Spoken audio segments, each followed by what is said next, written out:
关心国内消息，艺人黄子佼主角呢，又有这个性侵的消息，被调查出伫偷翕这个论坛有买7支本案影片了后，检举人讲有一个苦主，这个苦主甲讲，伫2006年17岁的时候，这个主角呢，以拍这个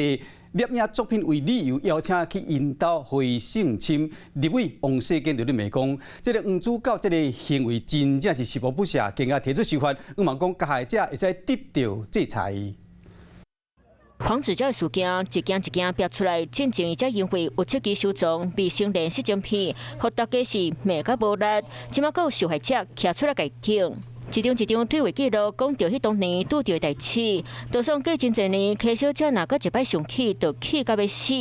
黄子佼的证据继续伫咧探烧，K小姐向同款身为被害者的帮案求助，公开家己的经验，互受害者的人数搁加一回。K小姐讲，2006年当时家己还阁是一个17岁懵懂的高中生，因为介意演艺界生活，熟悉黄子佼。当时因才熟悉一年，黄子佼就用翕作品的理由，邀请 K 小姐去因兜翕相。K 小姐虽然淡薄丢毒，毋过尾啊嘛是乖乖啊去，想讲迄到尾啊就去黄子佼侮辱，落尾又踮咧4个月时间，人是有体无魂，感情嘛拢行甲真无顺遂。直到10个月之前，看到事件一件一件爆出来，甚至出现未成年受害者，伊才有勇气站出来，嘛愿意做证情。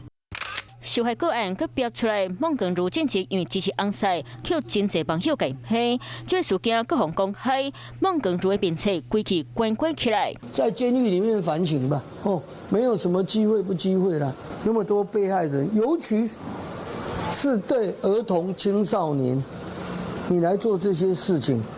我坦白讲，这叫罪无可逭呐。王世坚当然骂黄子佼行为，嘛希望相关单位要赶紧处理，因为即摆的证据报告，黄子佼红判缓起诉2年，王世坚认为当事件发生伫咧对价关系，应该上少关3年以上，而且袂当缓起诉。事件被害者是未成年的双方，最少应该加重离婚制，而且袂当假释。嘛希望甲性骚扰案件由告诉乃论调整做是公诉侦判，互加害者得到应有的处罚。